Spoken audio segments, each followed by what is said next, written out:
You mentioned that there was a follow-up piece, that you asked for a follow-up piece. On what date did you ask for that follow-up piece?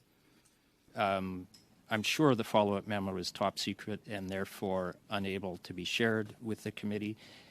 I'm told that I saw a draft in December of 2021 and that the memo was finalized in January of 2022.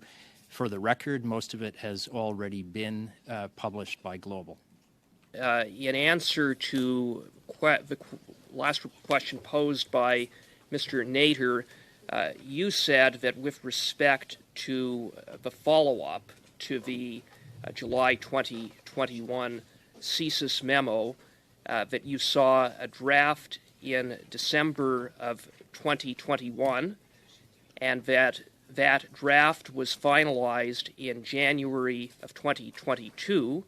And when Mr. Nader asked you to provide a copy of that to the committee, you said that you would be unable to, but that much of its contents had been reported in Global News. And for the record, Madam Chair, I would like to note that Global News did, in fact, on March 8th, report a January 2022 special report that was prepared by PCO, which was date-stamped and finalized, suggesting that it was intended to be read by the Prime Minister and his senior aides.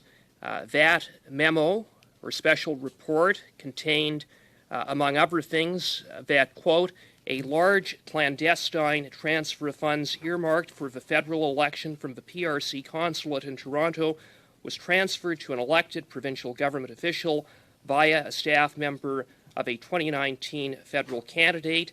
That, quote, we assess that Canada remains highly vulnerable to Chinese foreign interference efforts. We base this judgment on intelligence that highlights deep and persistent Chinese Communist Party interference attempts over more than a decade, and that the group allegedly involved at least 11 candidates and 13 or more aides.